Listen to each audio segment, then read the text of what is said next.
Ողջույն, Ռեալպոլիտիկն է եթերում եւ այսօր մեր տաղավարում հյուրընկալել ենք Հայաստանի ազգային ժողովի արտաքին հարաբերությունների հանձնաժողովի նախագահ հանրապետական պատգամավոր Արտակ Զաքարյանին։ Բարև ձեզ։ Պարոն Զաքարյան,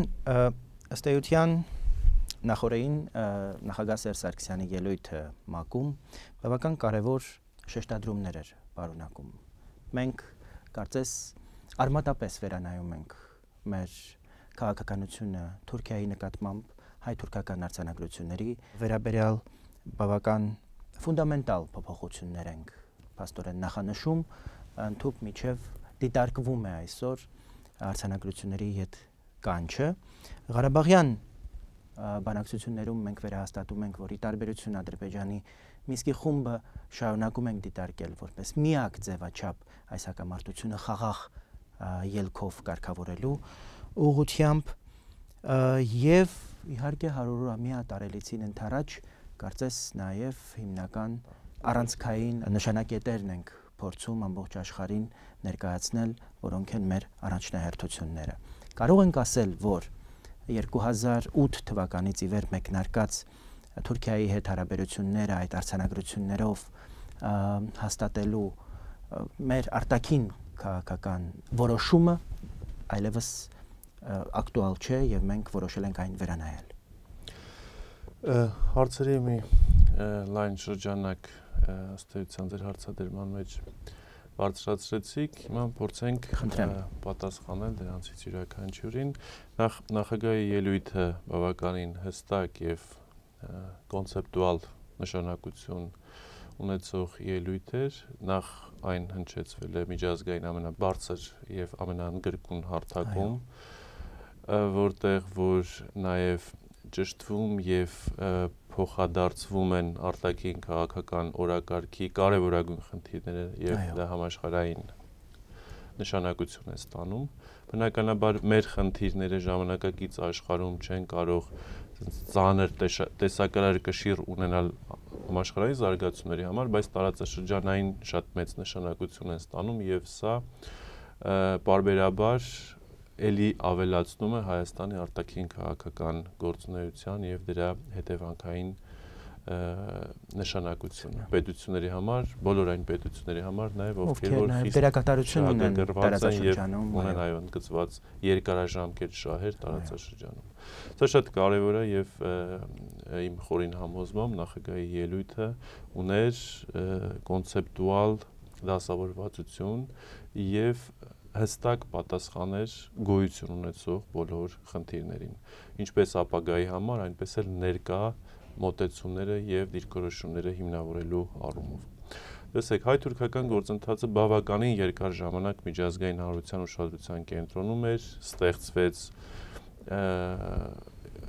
ունենալով հանրապետության նախագահի նախաձեռնությունը, առաջ մղվեց նաեւ միջազգային հանրության եւ մասնավորապես շագրգիռ պետությունների ջանքերի եւ ակտիվ միջնորդության շնորհիվ սկզբնական փուլում ուներ նաեւ Թուրքիայի այսպես պատրաստվածություն, այո, սկսելով այդ գործընթացը բանակցություններ ունեցան դրական արդյունք, ծնվեցին արձանագրություններ, որը իհարկե փոխեց որոշակի միջավայրը եւ կարող էր շատ մեծ դրական ազդեցություն ունենալ։ Թուրքիան արդեն իսկ նաև որոշակիորեն հասկանալով իր կապվածությունը եւ իր համար նաև որոշակի տարածաշրջանային խնդիրները բնականաբար չհիմնավորված կերպով ունեցավ ազդեցություն եւ ոչ ադեկվատ քաղաքականություն սկսված գործընթացներին եւ փորձեց այն շահկապել տարբեր բոլորովին միմյանց հետ կապ եւ նշանակություն չունեցող քաղաքական գործընթացների հետ եւ արդյունքում մենք ունեցանք այն իրավիճակը, որով որ ի սկզբանե չդիմացավ Բաքվի ճնշումներին, պարոն Զաքարյան։ Այդ թվում նաեւ այո, դա եւս իր դերը վախենալով սեփական երկրում ընդդիմության ճնշումներից, հնարավոր ռևանշից եւ այլն։ Բոլոր այո, տարբեր գործոններ ազդեցին այդ խնդրի վրա եւ Թուրքիան հետ քաշվեց իր իսկ ստորագրություններից, այսպես ասեմ, իր իսկ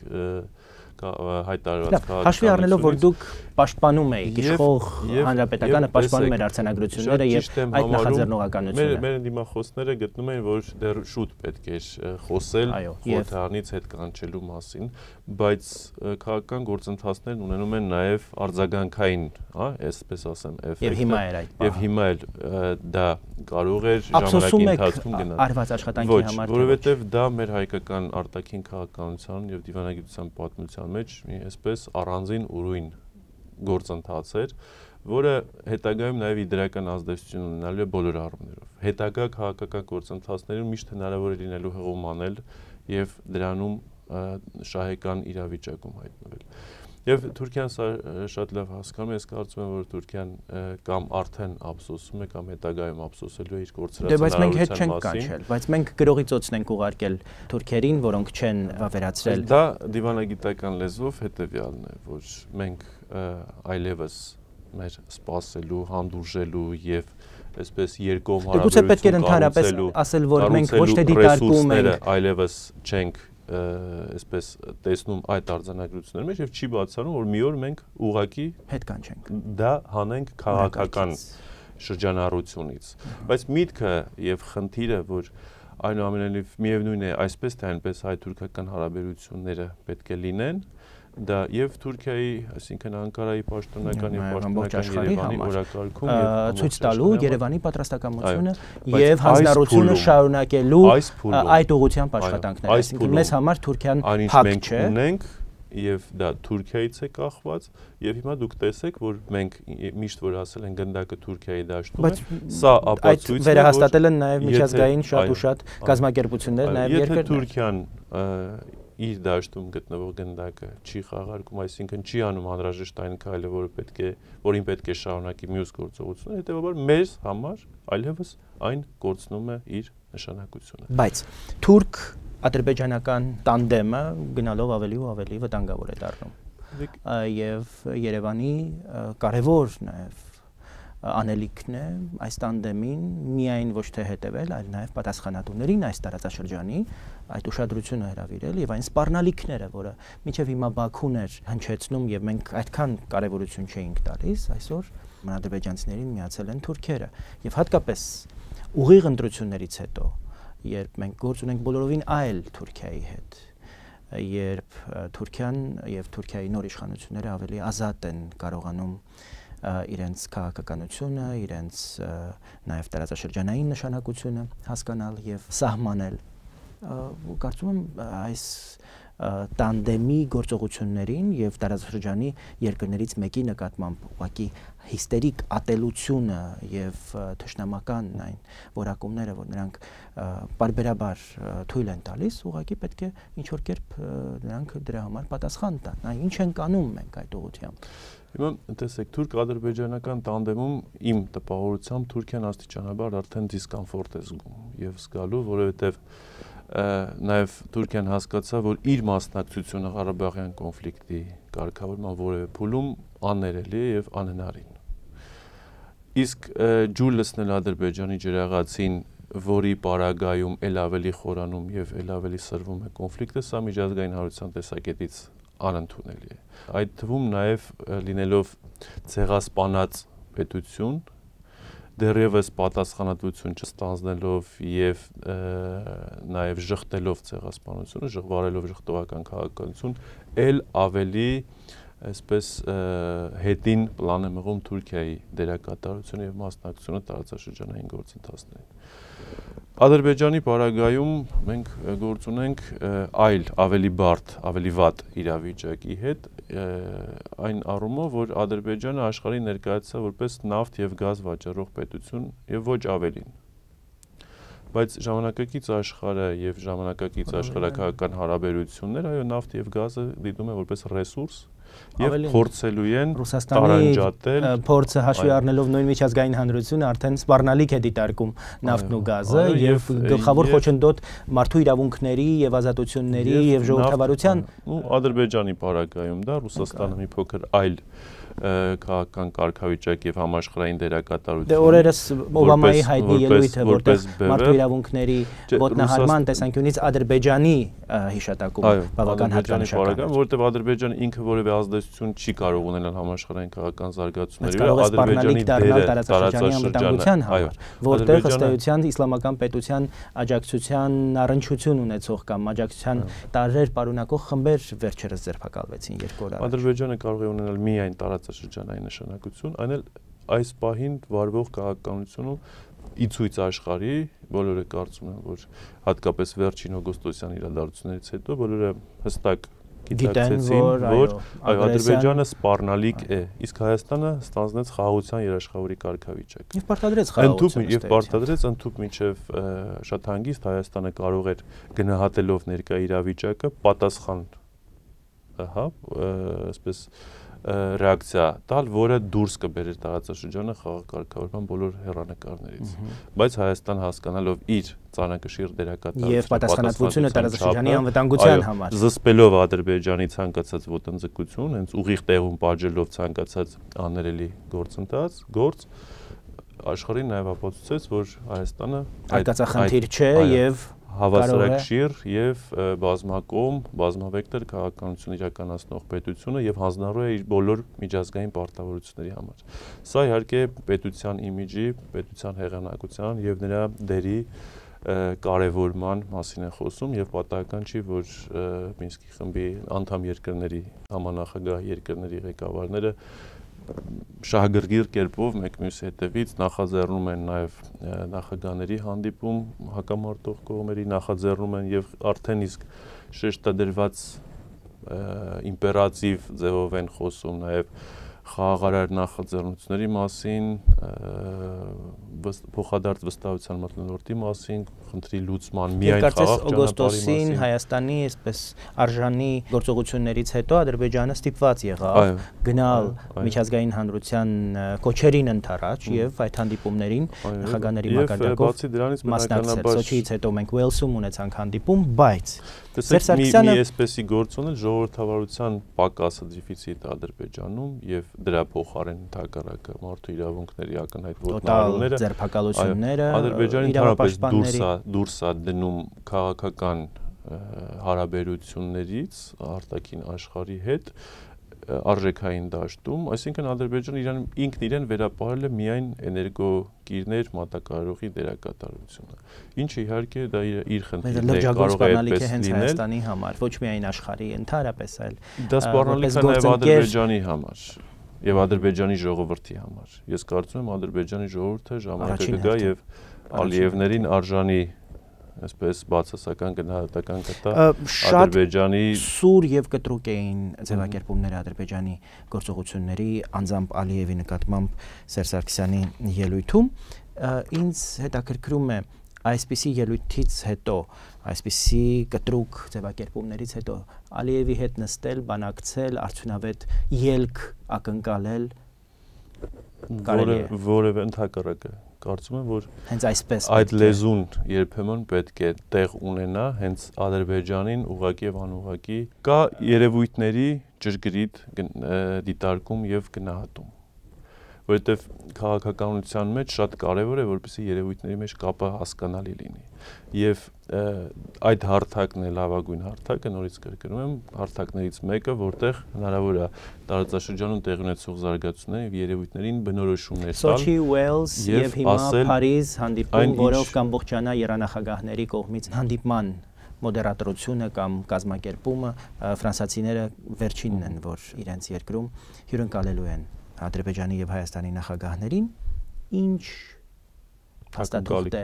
այսօր սեղանի վրա։ Մադրիդյան սկզբունքները շարունակում են մնալ օրակարգում, թե այսօր պարզապես ուժիչ կիրառման հարց է դրված դիպուկահարներին հետ կանչելու խնդիրն է, հրադադարը պահելու խնդիրն է, թե մենք այլևս այս պահին չենք ուզում ընդհանրապես կարգավորման որևէ փաստաթուղթ քննարկել, մինչև չկարողանանք Ադրբեջանին հասկացնել, որ պետք է հավատարիմ մնալ հրադադարի չխախտման պարտավորություններին։ Այսօր ամենագլխավոր խնդիրը նախ նորից վերագործարկել, հա, այսպես պրոցեսը եւ բանակցային գործընթացը դարձնել անընդհատ եւ խաղաղ կարգավորումը այլընտրանք չունեցող խաղաղության լեզու ավելի շատ քան պատերազմի լեզու, ինչպես Ադրբեջանն ասում, ոգի, որտեղ մենք տեսանք նաև այն մարդիկ, ովքեր այս ամբողջ ժամանակահատվածում Ադրբեջանում խոսել եւ պաշտպանել են խաղաղ կարգավորման անհրաժեշտություն, նրանք հիմա բանտերում են։ Լրագրողներ, իրավապաշտպաններ, ովքեր են լինելու այն մարդիկ, ովքեր հենց նույն հասարակության շրջանում խոսելու են խաղաղության։ 2005 թվականից, երբ որ Ադրբեջանը սկսեց նավթային եկամուտներն ակտիվ լցնել ռազմական բյուջե եւ զենքի եւ Հայաստանը անընդհատ դրա մասին միջազգային հանրությանը զգուշացնում։ Ինչ որ մի պահ մենք իհարկե զգուշացնում ենք, մենք անընդհատ քննադատաբար եւ մտահոգությամբ ենք վերաբերվում Ադրբեջանի շարունակ սպառազինման գործընթացին եւ այլն, բայց սա սպասվող գործընթաց է, այսինքն Ադրբեջանի հաշվարկը հետեւյալն էր, որ ինքը կարող է հասնել մի իրավիճակի, որտեղ արդեն միջազգային հանրության կարծիքն անտեսելով կարող է նաեւ սեփական, այսպես ասած, ռազմական ավանտյուրան իրականացնել։ Փորձը ցույց տվեց, որ հենց սպառազինությունները ինչ որ կա, դա մեր բանակի համար դեռևս ոչինչ չի նշանակում, այսինքն իրավիճակի տերը Լեռնային Ղարաբաղի պաշտպանության բանակն է, մեր բանակն է, եւ ամենակարևորը, որ քաղաքական գործընթացը անփոխարինելի գործընթաց է, այլ լուծում քան Մինսկի խմբի շրջանակներում սկսված բանակցություններն են, ուղղակի տեղի ունենալ չեն կարող։ Որ Ռուսաստանը զբաղված կլինի Ուկրաինայում իրադարձություններով եւ հենց այդ ժամանակահատվածում Ադրբեջանի համար սխալվեց, դրա համար եմ ես ասում, Ադրբեջանը ինքն իր քաղաքականության արդյունքում իրեն դրել է մութ անկյուն, համաշխարհային մութ անկյունում, որին ուշադրություն են դարձնում միայն էներգետիկ շահ ունենալու։ Այսինքն որևէ մեկը մեղավոր չի, որ Ադրբեջանը համաշխարհային քաղաքականության շուկայում ինքն իրեն ներկայացրել է որպես էներգիա վաճառող պետություն, ոչ ավելին։ Լավ, մենք այսքան նախանձախնդիր ենք Մինսկի խմբի պահպանմամբ, որքանով է ճիշտ այս պահին հենց այս դիրքերից ելնել, ի վերջո մենք ամբողջ այս կորուստները ունենում ենք նաև Մինսկի խմբի միասնական եւ առանձին երկրների բաց թողումների պատճառով, որտեղ երբ որ Որլիկը Վաշինգտոնում հանդես է գալիս մայիս ամսին եւ դրան չեն հետեւում շատ կոնկրետ գործողություններ եւ Երևանի եւ Բաքվի հետ, մենք արդյունքում ունենում ենք հերթական դիվերսիոն գործողությունները, որոնց արդյունքում խաղաղ մեր հայրենակիցներն են մահանում, զոհվում։ Ավելի կոմպետենտ, ավելի մասնագիտացված, ավելի լեգիտիմ, ավելի ազդեցիկ եւ ավելի համադրող, պատասխանատու, ավելի հավասարակշիռ կառույց, ձևաչափ տեսականորեն նույնիսկ դժվար է պատկերացնել։ Դրա համար, եթե մենք ուզում ենք խնդիրը լուծվի խաղաղ ձևով, եթե մենք հանձնառու եւ պատասխանատու ենք տարածաշրջանում երկարատև եւ կայուն խաղաղության եւ համագործակցության, եթե մենք գտնում ենք, որ մենք ինքներս որպես միջազգային իրավունքի սուբյեկտ, որպես պետություն, մենք ասելով նկատի ունեմ կոնֆլիկտի բոլոր կողմերին, Լեռնային Ղարաբաղ, Ադրբեջան, Հայաստան, անուղղակիորեն կապ ունեցող նաև երկրները տարածաշրջանային, Իրան, Թուրքիա, Վրաստան, բնականաբար բոլորը շահագրգիռ են տարածաշրջանային կայունությամբ եւ խաղաղ զարգացումներով եւ այդ առումով կարեւոր գործոն է Ղարաբաղյան խնդրի կարգավորումը։ Հետեւաբար Մինսկի խմբի ձևաչափը 20 տարիների ընթացքում, վերջին 20 տարիների ընթացքում պահպանել է խաղաղ կարգավորման գործընթացը եւ նաեւ տվել է դրա լուծման սկզբունքներ, մոտեցումներ, մոդել։ Մնում է արդեն Ադրբեջանը ընդունի, որ ինքը պետք է վերադառնա կառուցողական դաշտ։ Մինսկի խմբի ձևաչափը դիտարկելով որպես միակ այլընտրանք չունեցող ձևաչափ։ Բաքվում դա ես կարծում եմ հստակ գիտակցում են, ուղղակի սեփական դիրքերը որևէ կերպ ձևաչափ չէ եւ չեն կարողանում նրանք հակամարտության սեփական թույլ դիրքերը որևէ կերպ քողարկելու, խաթարելու, բանակցային ինչ-որ իմիտացիոն գործընթաց ստեղծելու համար, բնականաբար Ադրբեջանը պետք է նաեւ որոշակի, այսպես ասած, մեղքի բաժին տեսնի։ Ելույթում մի շատ կարեւոր դիտարկում, որ ես այլ ելույթներում չեմ հանդիպել, այն միտքը, որ բոլոր բանաձևերում Լեռնային Ղարաբաղը հստակորեն ճանաչվել է որպես հակամարտության կողմ։ Հնարավոր է, որ Երևանը սկսի մի գործընթաց նույն միջազգային հանրության կամ շահագրգիռ երկրների հետ Ղարաբաղին վերադարձնելու բանակցային սեղանի շուրջ, այն ինչ ընդհատվել էր Ռոբերտ Քոչարյանի պաշտոնավարումից ի վեր 98 թվականից, երբ փաստորեն դուրս դրվեց Ղարաբաղը որպես Տեսեք, Հանրապետության նախագահի կողմից ՄԱԿ-ի ընդունված 4 անվտանգության խորհրդի ընդունված 4 բանաձևերի անդրադարձը դրանցում տեղ գտած դրույթների եւ Ադրբեջանի կողմից շարունակ հայտարարությունների կապը ցույց տալը միջազգային հանրության, դա կարծում եմ, որ այս պահի համար լավագույն էֆեկտիվ դրսևորումն էր, որ հենց նույն մակում, նույն հարթակում, նույն կառույցում շահարկումը ամեն առիթով պատե ու անպատե Ադրբեջանը բոլոր հարթակներում շահարկում է 4 բանաձև առանց մեկնաբանելու դրա էությունը, նշանակությունը եւ հատվածաբար ներկայացնելով բնականաբար դա որոշակի թյուր տպավորություն է ստեղծում եւ ինքնին հակահայկական քարոզչության էլեմենտի ձևերից մեկն է եւ հենց մակում դրա մասին խոսել դա նշանակում է Ադրբեջանի բերանը նաեւ փակել այստեղ մեկընդմիշտ այս հարցով գոնե ու եթե Ադրբեջանում այսպես ասած հասկանան adekvat գնահատական տան ոչ թե շարունակեն աչք փակել իրական քաղաքականության վերաբերյալ կարծում եմ որ ադրբեջանցիները պետք է հետևություններ անեն իսկ միջազգային այն հարթակներն ովքեր որ այսպես ինչ որ շահադիտական նկատառումներով Ադրբեջանի կողմից կամ զուտ պատահական զուտ միամտաբար նաև փաստաթղթեր են պատրաստում եւ հղումներ են անում Ադրբեջանի կողմից բերված այդ բանաձևերին կարծում եմ այսօր ավելի հասկանալի եւ ավելի ուշադիր ավելի զգոն կլինեն որ այդ բանաձևերը հենց առաջին հերթին Ադրբեջանն է իսկ ինչ վերաբերում է Ադրբեջանը չի կատարում այդ բանաձևերի բանակցային գործընթացը իսկ Ղարաբաղի հետ բերելու բանաձևային գործընթացը դա մեր քաղաքական օրակարգի մեջ է մենք միշտ ասում ենք որ Ղարաբաղը ինքը պետք է որոշի իր ճակատագիրը իսկ որպեսզի դա տեղի ունենա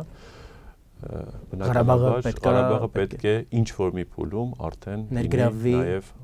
որպեսզի այո եւ դրա վկայությունը նաեւ Մինսկի խմբի առանձին եւ միասնական այցերը Ստեփանակերտ եւ Ստեփանակերտի իշխանությունների հետ ուղղակի այսպես նաեւ սինխրոնացումը գործընթացի հետագա անելիքների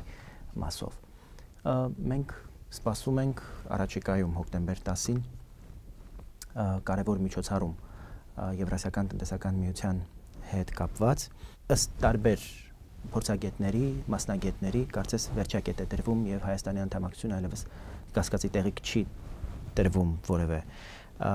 կարող ենք ասել որ հարցը սպառված է եւ կա կոնսենսուս Հայաստանի անդամակցության հարցի շուրջ առանց Ղարաբաղի եւ Հայաստանի միջև անցակետի հարցի շահարկման կամ այդ հարցին նորից վերադառնալու որ կարող է Ղազախստանը նորից բերել հրապարակ այդ հարցը Հուսանք, որ մինչև հոկտեմբերի 10-ը, մինչև նախանշված եթե նույնիսկ կան, դրանք կհարթվեն։ Նոր, այսպես, անակնկալներ եւ նոր քաղաքական խոչընդոտող զարգացումներ տեղի չեն ունենա, նամակներ եւ այո, Հայաստանի անդամակցությունը, այսպես, step հետաձգող կամ դրան տանող գործողություններ չեն լինի եւ Հայաստանը լիարժեք իր իսկ քաղաքական հայտարարությունների եւ իր իսկ ռազմավարական տնտեսական շահերի հիմնավորմամբ կմասնակցի մի գործընթացին, արդեն իսկ իրավական մասնակցություն կունենա մի գործընթացին, որը կարծում եմ, որ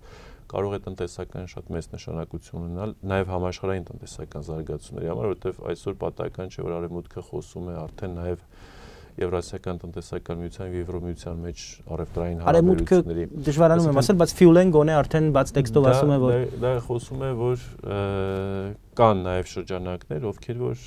հասկանում են, որ պետք է նաեւ այո տնտեսական եւ շուկաների միջեւ փոխկապակցվածության անհրաժեշտություն։ Իսկ տնտեսությունը որպես կանոն հակամարտություններ չի սիրում, տնտեսությունը սիրում է համագործակցություն եւ մեր հանձնառությունը Եվրասիական տնտեսական միության մեջ զուտ տնտեսական շահերի եւ դրանցում ակտիվ մասնակցություն ունենալու մեջ է։ Բնականաբար նաեւ անվտանգության եւ ռազմավարական կենսական նշանակություն ունեցող խնդիրները մեզ բերում են մեր խնդիրների լուծումը նաեւ Եվրասիական տնտեսական միության մեջ։ Մենք տեսնում ենք, որ դա նոր լրացուցիչ լիցքեր եւ պոտենցիալ է տալու ել ավելի ամրապնդել մեր տարածաշրջանային անվտանգությունը։ Եվ բնականաբար հայ-ռուսական համագործակցությունը, որը ինքնին կարևոր դերակատարություն ունի եւ այդ երկկողմ համագործակցության զարգացման ֆոնի վրա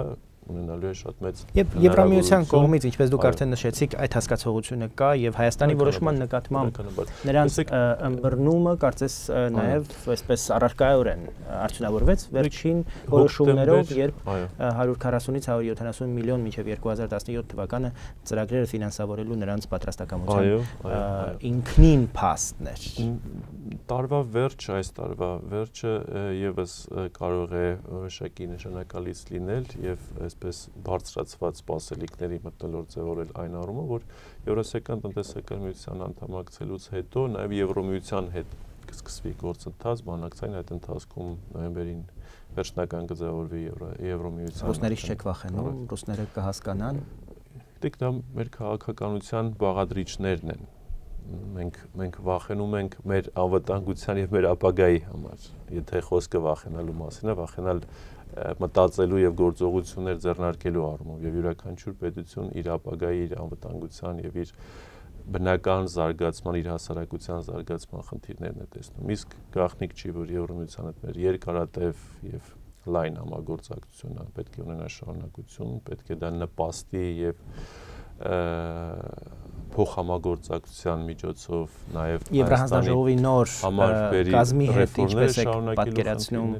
եւ դրանց համար կարծես արևելյան գործընկերությունը այնքան էլ առաջնահերթ խնդիր չէ, նրանք ավելի ուզում են կենտրոնանալ ներքին։ Կարծում եմ, որ ընդհակառակը այն արևելյան գործընկերությունը հարուցեց պրոբլեմատիկ իրավիճակներ, որտեղ պետք է ավելի ու ավելի, որտեղ պետք է ավելի մեծ ջանքեր դնել, ավելի լավ հասկանալ եւ ես կարծում եմ, որ արևելյան գործընկերությունը ի սկզբանե նաև ոչ ճիշտ ընկալումների պատճառով հանգեցրեց այս իրավիճակին, ցավալի ինչ որ առումով իրավիճակին, բայց այսօր ապագայում արևելյան գործընկերությունը պետք է նպաստի Ռուսաստանի եւ Եվրոմիության միջև հարաբերությունների կարգավորման եւ լավացման եւ բարենորոգման, որտեւ այլ պարագայում արևելյան գործընկերությունը կդառնա որպես խոչընդոտող հանգամանք բոլոր տեսակի զարգացումների համար։ Մենք շարունակում ենք լինել արևելյան գործընկերության անդամ, հիմնադիր անդամ եւ շահագրգիռ ենք, որպեսզի այդ գործընկերությունը զուտ ոչ միայն ձևի մեջ լինի, այլ ունենա բովանդակություն։ Հոգ չէ, որ գործընկերության անդամ տարբեր երկրներ տարբեր կերպ են համագործակցում, տարբեր իրավաքաղաքական պայմանագրային դաշտերում են գործելու, որովհետեւ տարբեր պետություններ, տարբեր աշխարհագրական տարածքներում են գտնվում եւ տարբեր անվտանգության առաջնահերթություններ ունեն եւ մենք տարբեր մոտիվներ ունեն համագործակցել, սա եւս շատ նորմալ եւ սա պետք է նաեւ համընդհանուր ընկալման դաշտում լինի։ Շնորհակալություն, պարոն Զաքարյան։ Ես հիշեցնեմ, որ իմ հյուրն էր Հայաստանի ազգային ժողովի արտաքին հարաբերությունների հանձնաժողովի նախագահ, հանրապետական պատգամավոր Արտակ Զաքարյանը։ Մնացեք բարով, կհանդիպենք։